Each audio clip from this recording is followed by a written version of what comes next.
Mesdames et messieurs, bienvenue et merci de suivre les informations sur RTI 1.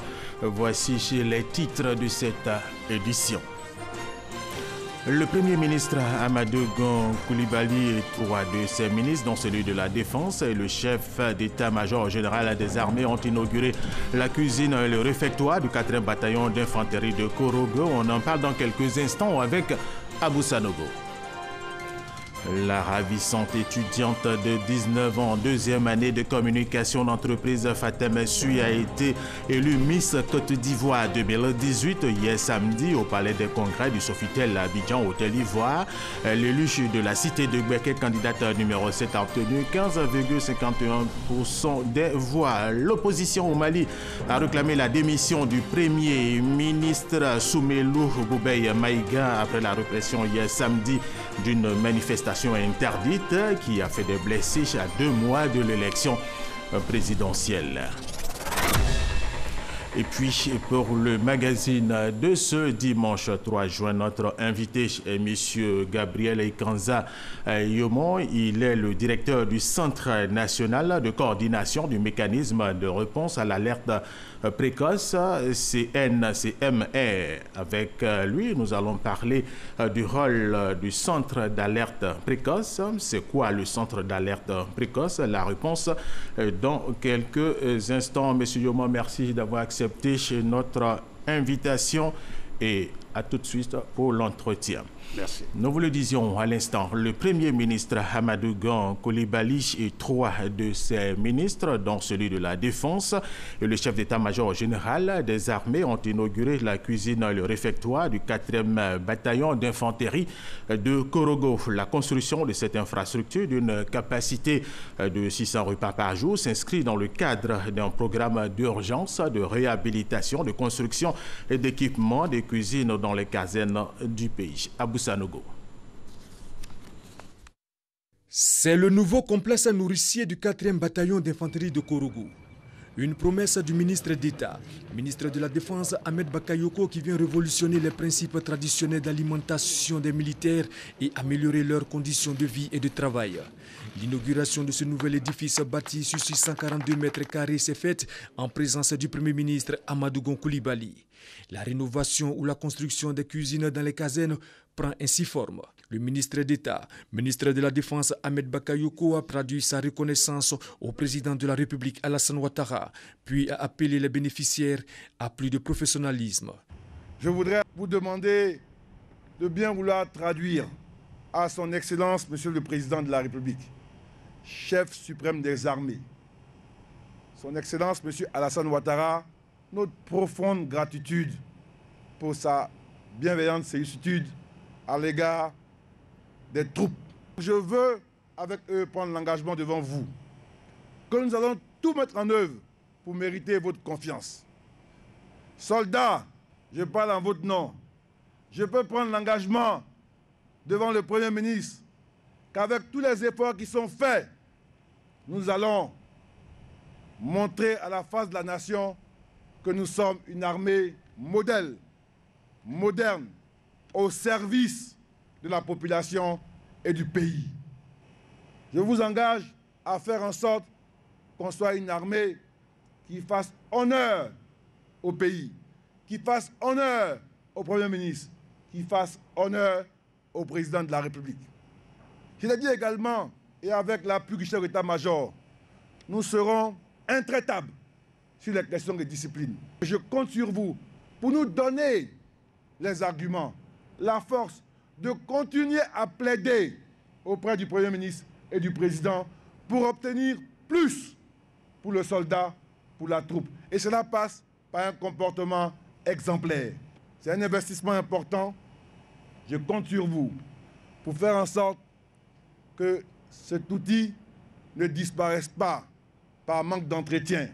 Le Premier ministre Amadou Gon Coulibaly, tout en saluant les efforts du ministre d'État Ahmed Bakayoko, a invité les militaires à mériter la confiance de la nation. Vous me permettrez de saluer tout particulièrement le ministre d'État, ministre de la Défense, M. Ahmed Bakayoko, pour son engagement constant à traduire en actes la vision du président de la République en matière de renforcement des capacités de nos forces de défense et de sécurité. Je salue particulièrement votre engagement à faire de notre armée un pilier important de la réalisation de la grande ambition du président de la République, son Excellence M. Alassane Ouattara, de faire de la Côte d'Ivoire un pays émergent. Oui, un pays émergent, c'est aussi un pays qui inspire confiance par la qualité de son outil de défense et de sécurité. Je suis également persuadé que l'ouverture de cette cuisine moderne impactera la qualité des repas. Toutes choses qui permettront, j'en suis convaincu, au 4e bataillon d'infanterie de Korogo de remplir avec plus d'efficacité sa mission de défense de notre pays et de sécurisation de nos populations. À vous, officiers et soldats du 4e bataillon d'infanterie de Korogo et au-delà de vous, à l'ensemble de nos militaires, je veux vous demander de continuer de mériter de la nation. Vous devez être définitivement des éléments de défense de notre pays et de sécurité de ses habitants. En somme, une armée républicaine. Et en cela, je voudrais m'associer pleinement aux conseils qui vous ont été donnés tout à l'heure par le ministre d'État, ministre de la Défense, en ce qui concerne la discipline. Vous avez fait le pari de relever le défi de l'excellence de l'armée. Son Excellence, Monsieur le Président de la République, et l'ensemble du gouvernement s'engagent à vos côtés pour vous accompagner et faire de notre armée un outil efficace de défense et de développement de notre cher pays. Ce moment fut une occasion pour le Premier ministre Amadou Gon Coulibaly et le ministre d'État, ministre de la Défense Ahmed Bakayoko, de communier avec les militaires du 4e bataillon d'infanterie de Korogo. La rénovation ou la construction de cuisines va toucher 10 casernes militaires. Deuxième grand titre de cette édition, la ravissante étudiante de 19 ans, deuxième année de communication d'entreprise, Fatou Bassoui, a été élue Miss Côte d'Ivoire 2018 hier samedi au Palais des Congrès du Sofitel Abidjan, Hôtel Ivoire. L'élu de la cité de Gbeke, candidate numéro 7, qui a obtenu 15,51% des voix, succède ainsi à Magalia Gbane pour un mandat d'un an. Sa récompense, un chèque de 10 millions de francs CFA et une voiture. Michel Kandessu, ancien directeur général du FMI, était en Côte d'Ivoire pour une série de conférences à Abidjan et à Yamoussoukro sur la situation économique de la Côte d'Ivoire. Le point de sa visite avec Jean-Luc Gbangbo-Kwame. Temps fort d'une visite au Palcous et qu'il a mené auprès de personnalités politiques et économiques, des chefs d'entreprise et de la jeunesse ivoirienne, Michel Kandessu a achevé son séjour en terre ivoirienne par cette conférence de presse. L'ancien directeur général du Fonds monétaire international a réitéré sa confiance en l'avenir de la Côte d'Ivoire. La Côte d'Ivoire a retrouvé un modèle de développement. Ce modèle de développement a été orienté vers l'émergence avant ou la fin de 2020, eh bien, je parie que ce pari-là, qui était le pari du meilleur, sera gagné. L'ancien patron du FMI est revenu sur les rapports de cette institution avec les pays africains.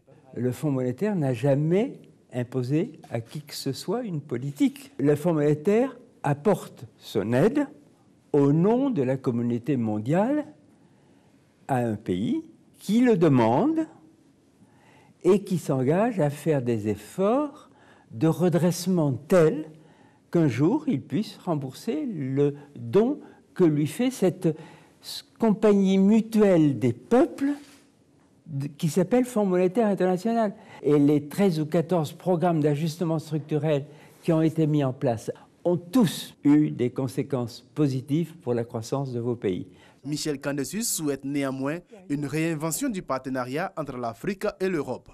D'autres questions d'actualité comme le franc CFA, la monnaie unique ou la croissance inclusive ont animé les 60 minutes d'échange entre l'ancien directeur du FMI, gouverneur honoraire de la Banque de France et les journalistes ivoiriens.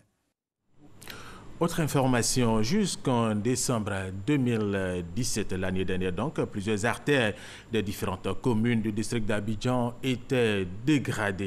Le gouvernement a initié un vaste chantier de réhabilitation et de bitumage des voies à travers toutes les communes. Environ 200 km de voies ont été réhabilitées et bitumées. Francis Boifo. Yopougon-Niangon, à gauche, voie terminus 27. Ces images ont été tournées en 2017. On fait plus d'une heure dans le bouchon d'ici là. Pour un tronçon qui ne fait même pas 1 kilomètre, on est fatigué. Regardez, nous les chauffeurs de Paka, on souffre. Des voies dégradées, impraticables en saison de pluie. On en voyait dans plusieurs communes du district d'Abidjan. Ce qui a amené le ministre des Infrastructures économiques, Amédée Kouakou Kofi, à faire cette déclaration.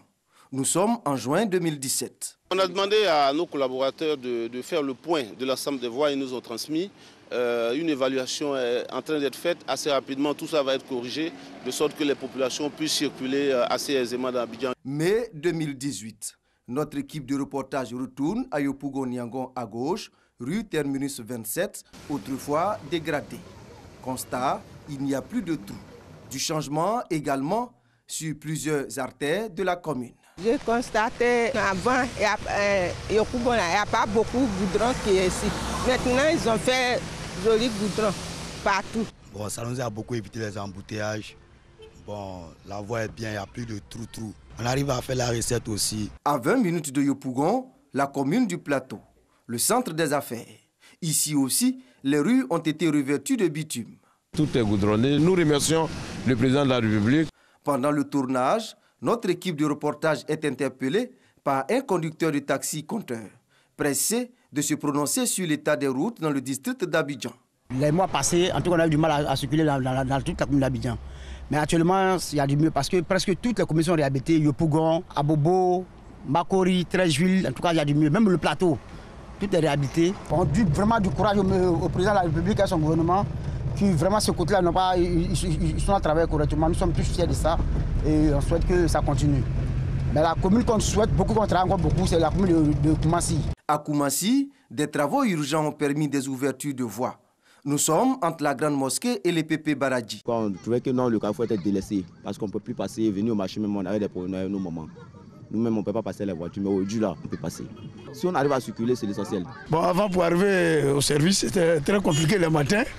Mais il faut reconnaître que depuis un certain temps, depuis décembre pratiquement, beaucoup de choses ont été faites, notamment des routes où on avait beaucoup de gravier, des carnivores ont été curés. Donc ça va mieux. C'est un début de solution pour les habitants, autrefois contraints de rester chez eux en saison de pluie. En cause, l'état de dégradation des voies. À Koumassi, il y a certains quartiers qui ont été bitumés. Mais on aimerait que toute la commune soit bitumée. Au ministère des Infrastructures économiques, les responsables rassurent les populations. Un vaste programme de réhabilitation des artères du district d'Abidjan est en cours. Ce programme consiste en la réhabilitation de 350 km de voies. À ce jour, nous sommes à plus de 200 km de voies réhabilitées et bitumées. Il va sans dire qu'il reste encore plus de 150 km de voiries qui seront réhabilitées et bitumées dans les jours à venir. En attendant, il faut entretenir et préserver les ouvrages pour éviter des investissements supplémentaires sur les routes déjà bitumées. Le premier ennemi, les eaux usées. Illustration de la commune d'Abobo à 20 mètres du camp commando. Des montants importants sont investis chaque année pour entretenir nos routes, pour permettre de faciliter la circulation. Mais certains comportements dégradent de façon prématurée ces ouvrages, notamment lorsque les populations, sans créer des fosses septiques ou des puits perdus, branchent directement des eaux usées sur les canalisations d'eau pluviale et qui débordent sur la chaussée, contribuent à dégrader rapidement ces chaussées. Je voudrais vraiment appeler à la conscience des Ivoiriens pour que ces ouvrages importants soient préservés. D'abord, les caniveaux ne sont pas des poubelles et les caniveaux ne sont pas des réceptacles d'eau usée. Chacun doit veiller à ce que les ordures soient traitées à son domicile et attendre les services de ramassage et que les eaux usées soient évacuées donc dans les fosses septiques et les puits perdus pour éviter ces dégradations. Cette année, c'est plus de 120 milliards de francs CFA que l'État doit débourser rien que pour entretenir les routes, selon le directeur général de l'AGEROUTE. Il invite les populations à un changement de comportement. Voilà, et c'est clair, des efforts ont été faits par le gouvernement. Tout à fait. Autre chose à présent, la Haute Autorité pour la bonne gouvernance vient d'installer à Agboville, dans la région de Lagnébi-Tiassa, une plateforme anti-corps et un comité local d'intégrité, un instrument de concertation et de veille en matière de prévention et de lutte contre la corruption et les infractions et autres, assimilés cela à l'issue d'une campagne de sensibilisation sur les conséquences de la corruption. Francis Boifo. La corruption, c'est l'utilisation abusive d'un pouvoir reçu par délégation à des fins privées pour l'enrichissement personnel ou celui d'un tiers. Depuis 2016, la Haute Autorité pour la bonne gouvernance sensibilise les populations. Récemment, une délégation conduite par Francine Aka Angui s'est rendue à Agboville, dans la région de Lagnébi-Tiassa. La représentante du président de la Haute Autorité pour la bonne gouvernance, Ngolo Koulibaly, a instruit 2 jours durant le corps préfectoral, les élus, les chefs traditionnels, les guides religieux, les associations de femmes et de jeunes, les ONG, les syndicats et la société civile, dans son ensemble, sur les méfaits de la corruption. Elle impacte négativement l'investissement et le développement d'un pays. Les échanges ont porté sur les nouvelles mesures prises en matière de déclaration de patrimoine, celles relatives à la transparence dans le recrutement, la gestion de carrière, la rémunération et la formation des agents publics, les modes de saisine de la Haute Autorité pour la bonne gouvernance et l'application de sanctions effectives et exemplaires à tous les niveaux de responsabilité de l'État en cas de corruption. La délégation a insisté sur la nécessité pour chacun de s'impliquer dans la prévention et la lutte contre la corruption. En cas de corruption et d'infraction assimilée, les populations peuvent saisir par écrit la Haute Autorité pour la bonne gouvernance ou appeler au 800-811. La délégation a installé à la fin de cette campagne la plateforme anticorps et des comités locaux d'intégrité. Ce sont des cadres d'échange entre administration publique locale et population. Les membres de ces comités sont également chargés de surveiller, rapporter et dénoncer les actes de corruption dans leur localité. Parlons maintenant d'emploi jeune, avec des jeunes qui peuvent bouger, qui doivent bouger. Tu peux bouger, dit-on. C'est une initiative pour changer la mentalité des jeunes face à la problématique de l'emploi. L'approche est de promouvoir des modèles de jeunes gens avec ou sans diplôme pour bousculer leur situation et se faire une place dans la société. Wilfried Herman-Guivet. Mettre en lumière l'importance de la valeur travail, c'est l'essence de « Tu peux bouger », une initiative pour le changement de mentalité des jeunes face à la problématique de l'emploi. Tu peux bouger, tu ne peux pas t'asseoir à la maison, croiser les bras. Si tu veux, toi-même, tu peux créer ton entreprise. L'approche se veut simple, promouvoir des modèles, des jeunes gens qui, avec ou sans diplôme, ont bousculé leur situation pour se faire une place au soleil. L'éducation, c'est à la base. Et nous estimons qu'en en semant la graine à la base, nous allons voir grandir des jeunes gens avec la valeur travail profondément inculquée qui vont être des modèles à leur tour pour les autres générations. C'est le lycée JJ Amondi-Pierre d'Adjamé qui a abrité le lancement de la saison 2, des capsules diffusées chaque semaine sur le web. La plateforme permet de partager les trajectoires de jeunes entrepreneurs qui, partis de rien, s'assument convenablement aujourd'hui. Je suis ravi d'avoir été invité à cette initiative qui a pour but vraiment de venir motiver la jeunesse ivoirienne, surtout là pour les vacances, à se prendre en main, à être acteur de sa vie, à entreprendre. Et du coup, étant donné que c'est ce que j'ai fait, il y a quelques mois, on est venu à Abidjan créer un restaurant, une crêperie. Donc du coup, je suis venu en parler avec mes jeunes frères, mes jeunes sœurs. La réussite ne s'obtient pas facilement. On a besoin de travailler durement. Tu peux bouger donne aussi l'occasion aux plus jeunes de s'enrichir d'expériences et de conseils d'aînés, issus de différents corps de métiers qui livrent les codes du monde du travail. Et pour la saison 2, une innovation est enregistrée, la présence de coachs de vie pour accompagner et booster ceux qui en auront besoin. Autre aspect de l'actualité en Côte d'Ivoire, la 16e édition de l'opération Grand Ménage a eu lieu à Beaunois. La ministre de la Salubrité, de l'Environnement et du Développement durable a une fois de plus invité les populations à garder leur environnement propre. Adrienne Grascando. Beaunois, dans la région du Sud Comoé. Nous sommes au Grand Marché, Atrou, vendeuse de poissons, est en pleine activité de sensibilisation sur les notions et réflexes de propreté. Lorsque nous allons finir de vendre, après la vente, nous allons prendre nos balais rapidement, balayer les lieux, ramasser et mettre les ordures dans la poubelle. C'est dans ce marché que chacune de nous gagne son pain pour soutenir son foyer. Plus loin, Bronoukro, ce quartier de Beaunois, décide de maintenir le cap de la salubrité, ce qui lui a valu le prix du quartier le plus propre de la ville. Ce que nous avons fait, c'est la sensibilisation d'abord. Et puis après, maintenant, il faut curer les caniveaux pour rendre le quartier propre. Nous avons même fait des poubelles, les bidons d'eau de 25 litres. Nous avons coupé et puis mettre des bois, des tuteurs derrière et puis implanter. Des initiatives qui cadrent avec les objectifs de l'opération Grand Ménage lancée par le gouvernement pour cette 16e édition. Les populations ont été une fois encore sensibilisées sur les bonnes pratiques en matière d'hygiène. Le Grand Ménage procède au changement de comportement.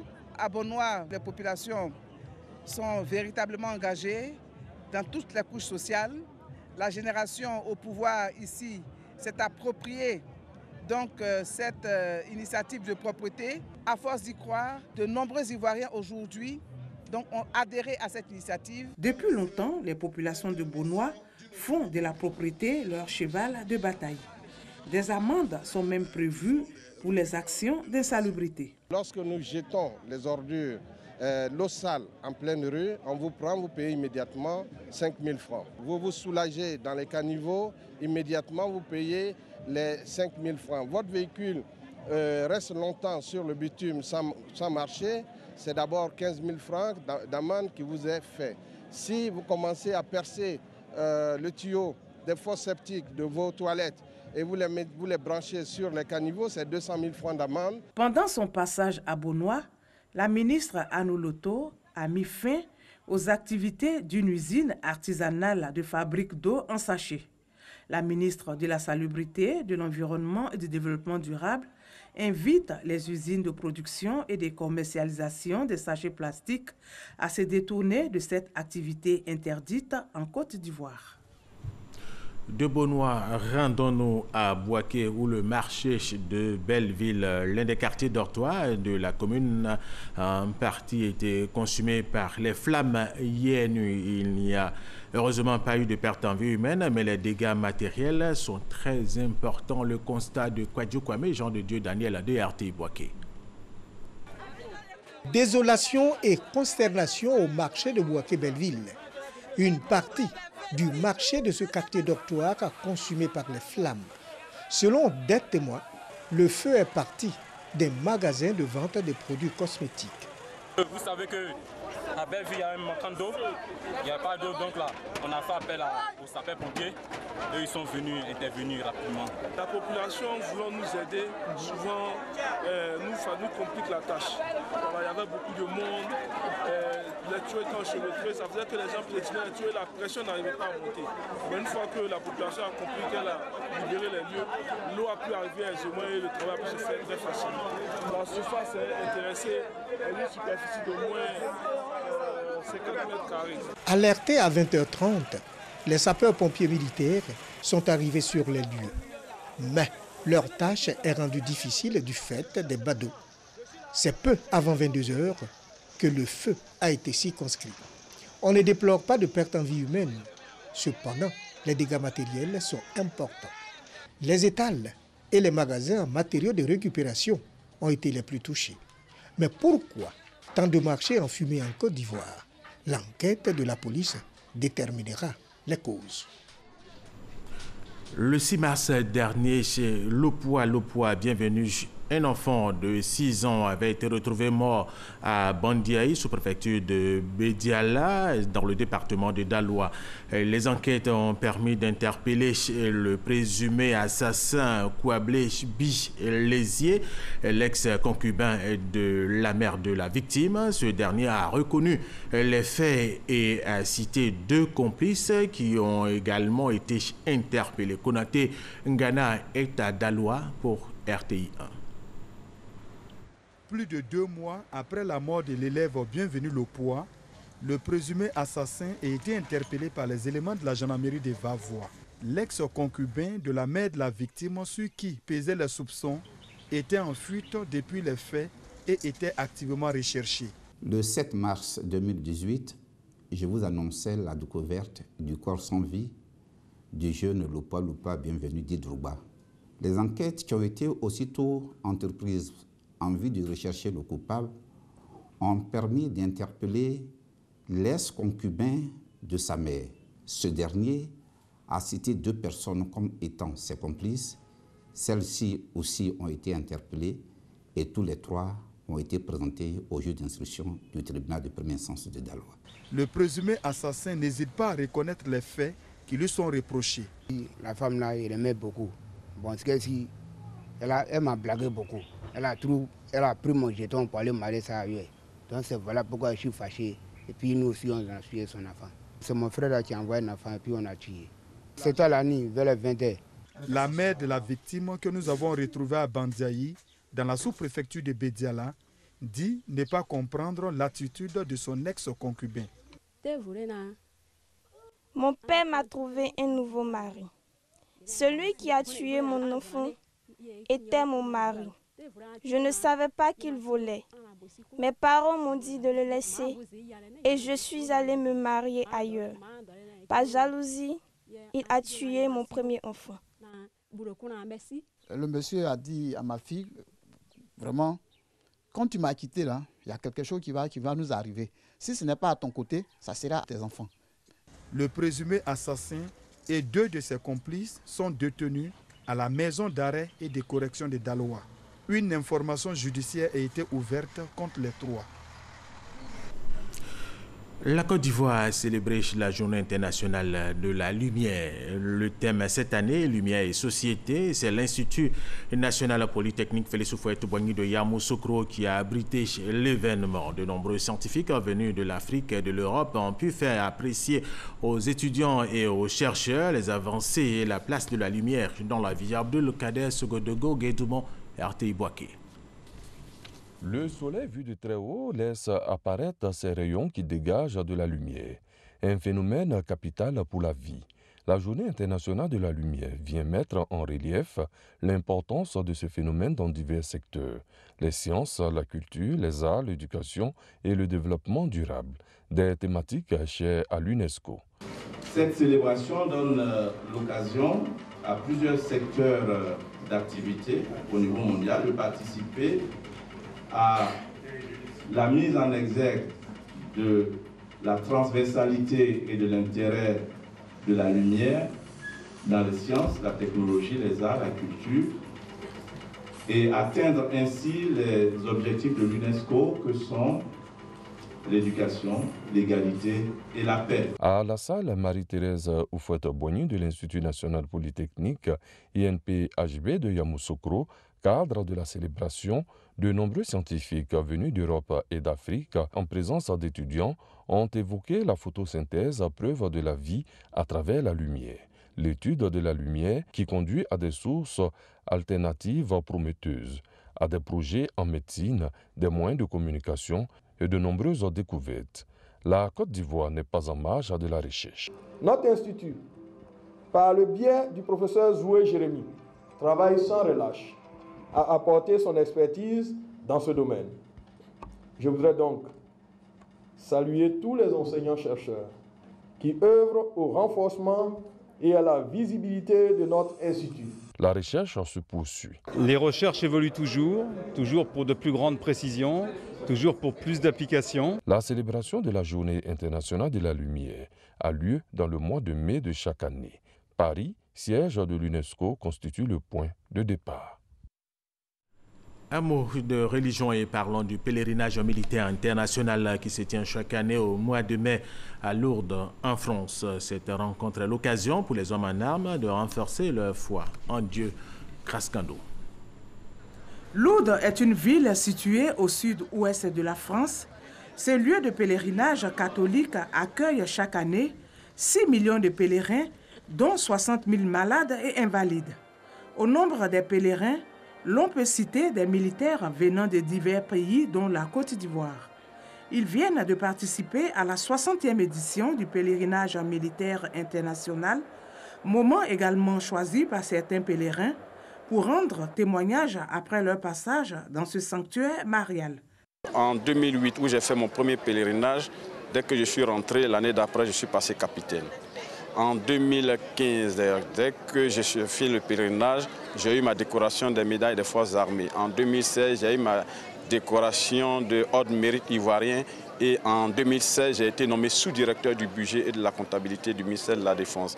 Et là, vraiment, je dois à tous ces pèlerinages à l'intercession de la Vierge Marie. Je souffrais d'un mal que j'ai confié à la Vierge.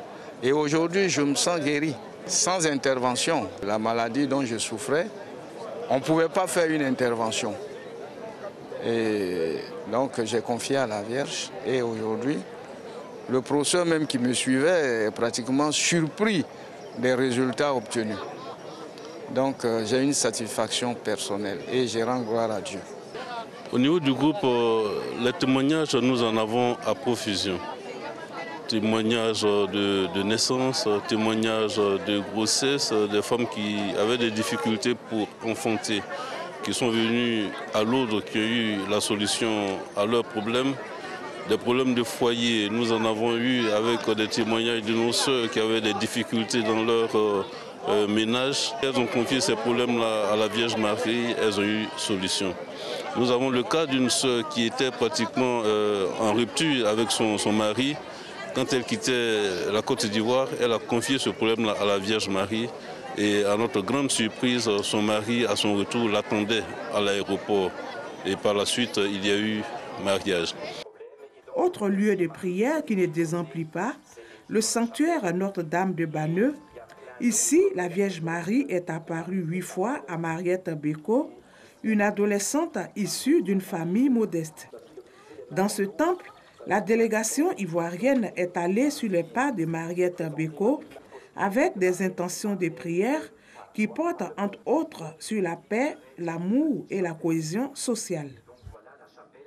Autre titre de cette édition, l'opposition au Mali a réclamé la démission du Premier ministre Soumelo Boubeye Maïga après la répression hier samedi d'une manifestation interdite qui a fait des blessés à 2 mois de l'élection présidentielle. Le secrétaire général de l'ONU, Antonio Guterres, dit suivre avec préoccupation l'évolution de la situation au Mali où il vient d'effectuer une visite les 29 et 30 mai dernier. Le magazine de ce dimanche 3 juin pour inviter chez M. Gabriel Ekanza Yomon. Il est le directeur du Centre national de coordination du mécanisme de réponse à l'alerte précoce, CNCMR. Monsieur Yomon, merci d'avoir accepté notre invitation. Avec vous, nous allons parler du rôle de ce centre, mais avant, nous allons suivre ce reportage de Wilfried Herman Djivé qui parle des missions justement de ce centre. Inauguré le 24 mai dernier, le Centre national de coordination du mécanisme de réponse à l'alerte précoce, CNCMR, créé par décret le 2 mars 2016, est placé sous la tutelle du Premier ministre. C'est un organisme à but non lucratif, chargé d'une mission d'intérêt public et composé de 2 organes que sont le Conseil statutaire et la direction. La direction du CNCMR a pour mission d'alerter le gouvernement sur les menaces à la sécurité humaine, proposer des réponses adaptées aux menaces identifiées, identifier en retour les structures de réponse tant au niveau de l'État, la société civile, des communautés, des partenaires au développement, faciliter, coordonner et faire le suivi de la mise en œuvre des activités liées à la réponse. Depuis le 26 février 2018, les activités du Centre national de coordination du mécanisme de réponse à l'alerte précoce, CNCMR, ont démarré. Si à vous, Wilfried Herman Djivé, c'est quoi le Centre national de coordination du mécanisme de réponse à l'alerte précoce? Merci, monsieur Alvorassa, pour l'occasion que vous nous donnez de parler de ce centre. Allez-y. Qui a été initié sous l'égide de la CEDEAO. Depuis le 14 juillet 2014, les chefs d'État et de gouvernement de la CEDEAO ont adopté un cadre stratégique de mise en place de mécanismes nationaux d'alerte précoce et de réponse rapide. à la suite donc de l'adoption de ce cadre-là, chaque État membre de la CEDEAO a initié, sinon a pris un décret pour créer chacun son centre national. Le centre national de la Côte d'Ivoire est dénommé Centre national de coordination du mécanisme de réponse à l'alerte précoce, en abrégé CNCMR, est un outil sécuritaire qui permet à la Côte d'Ivoire d'anticiper sur toutes les menaces à la sécurité humaine. Vous parlez de menaces à la sécurité humaine. Alors, cela m'amène à vous demander tout de suite, est-ce que ce n'est pas une institution de trop? Et puis, c'est quoi l'alerte précoce? Ben, ce n'est pas une institution de trop. Ici, l'alerte précoce, c'est ce système de collecte d'informations, de renseignements, suivi d'analyse dans nos locaux, dans notre salle qu'on appelle la salle de situation, en vue de produire donc une alerte dans un rapport adressé à l'autorité qui est le Premier ministre, qui assure donc la tutelle de ce centre-là. Votre champ d'action? Notre plan d'action, c'est un champ très vaste, puisqu'on parle de sécurité humaine. La sécurité humaine n'est rien d'autre que mettre le citoyen à l'abri de la peur, du danger et du besoin. Et donc, cette sécurité humaine se décline en plusieurs dimensions, et ce sont ces dimensions-là que nous traitons au sein du centre. Quelles sont ces dimensions? Il s'agit de la sécurité environnementale, la sécurité sanitaire, la sécurité politique, c'est-à-dire les droits humains, la bonne gouvernance, la sécurité au niveau des crimes et criminalités, la sécurité et la défense. Voilà quelques thématiques que nous développons au sein de notre centre. Alors, c'est clair, votre champ d'action est très très vaste. Vous êtes en connexion, vous le disiez à l'instant, avec plusieurs pays, les pays de la CEDEAO, les pays de l'Afrique et j'imagine tous les pays du monde entier. Alors, par rapport à votre travail, comment vous faites pour fonctionner justement, comment fonctionne cette connexion avec les pays de la CEDEAO, les pays de l'Afrique et même du monde? Effectivement, nous avons des dispositifs au sein de notre centre, dispositifs mis en place par la CEDEAO, grâce à l'appui technique et financier du département d'État américain. Et donc, ces dispositifs, via l'Internet, nous permettent de recueillir toutes les informations de la sous-région et aussi de toute l'Afrique. Alors, vous êtes soutenu donc par les États-Unis d'Amérique? Oui. Dans la coopération, les États-Unis appuient le Centre national de coordination techniquement et financièrement. D'accord, très bien. Alors, votre champ d'action, il est vaste, même très vaste. Le personnel, est-ce que vous avez le personnel qu'il faut? Vous avez dit 3 mois d'existence. Est-ce que vous avez... Oui, nous existons depuis 3 mois. Oui, le personnel qu'il faut pour regrouper toutes ces informations et informer le Premier ministre, comme vous le disiez, face aux situations difficiles par rapport à la Côte d'Ivoire. D'abord, mon personnel, il y a 10 personnes, mais j'ai 5 experts dans les thématiques dont je viens de vous parler. Et en dehors de ces 5 experts, nous avons notre plateforme qui nous permet donc de collecter les informations, les renseignements. En plus de cela, la CEDEAO a mis à la disposition de la Côte d'Ivoire 5 moniteurs terrain qui couvrent donc toute l'étendue du territoire. Et donc cela nous permet de ressasser les informations essentielles pour traiter afin de produire donc des rapports au Premier ministre.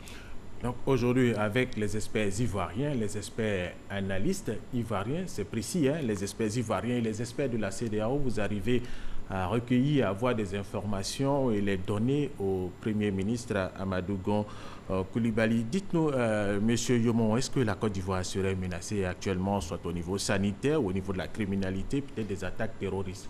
Est-ce qu'on serait menacé, par exemple? Je dirais que la Côte d'Ivoire n'est pas sous menace potentielle, imminente. Cependant, il y a certaines menaces au niveau sanitaire, par exemple. Il y a quelques années, on parlait du virus Ebola. Aujourd'hui, la menace qui est en vue et qui est déjà combattue par les autorités, c'est la fièvre de Lassa, qui a déjà touché un certain nombre de pays en Afrique de l'Ouest. Et donc, il y a des dispositions à prendre, donc à surveiller cette situation, cette menace-là. D'accord. Alors, comment vous collectez vos informations?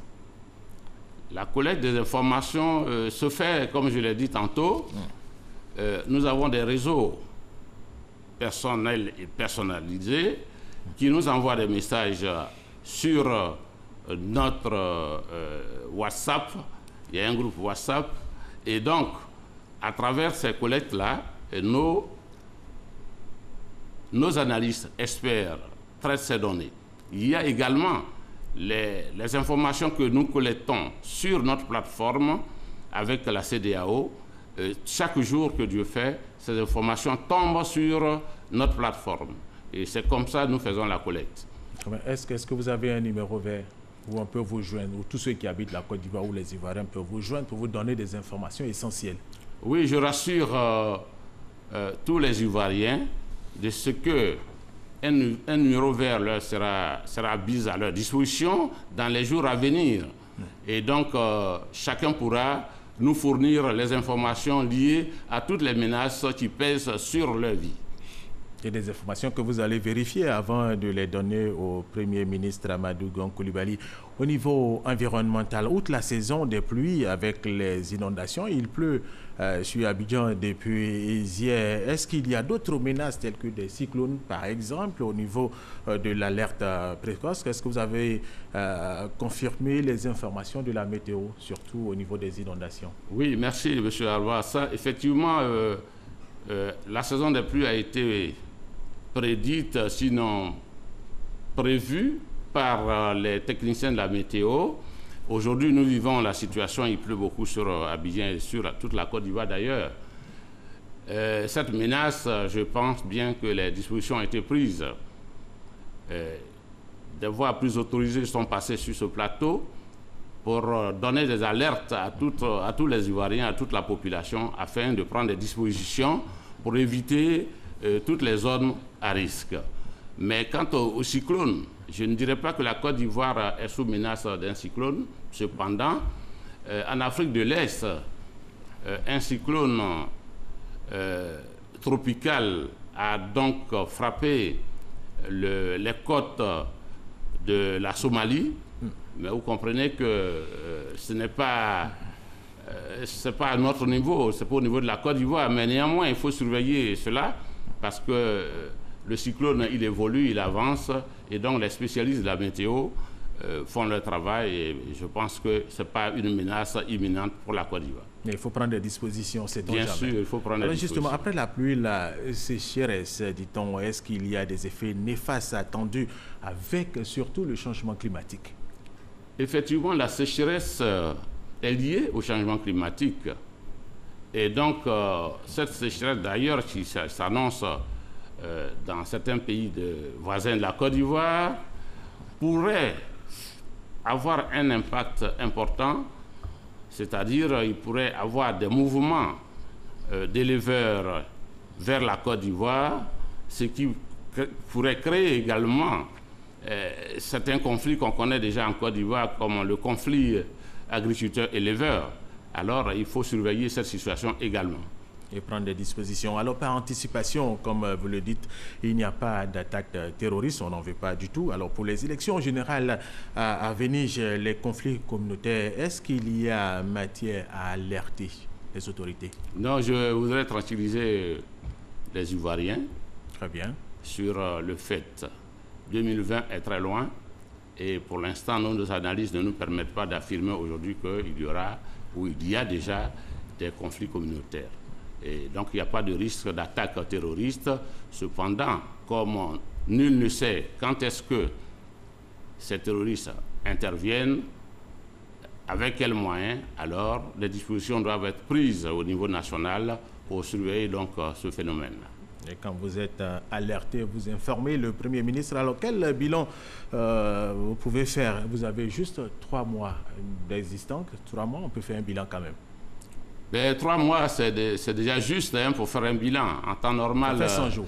Un bilan à mi-parcours, c'est sur 6 mois.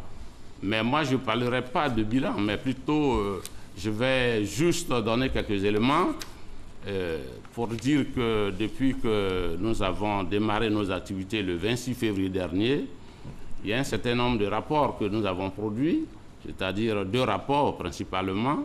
Un rapport d'alerte sur une situation sécuritaire pour prévenir, alerter donc le gouvernement. Ensuite, un rapport mensuel de la situation sécuritaire, je dirais la situation de la sécurité humaine.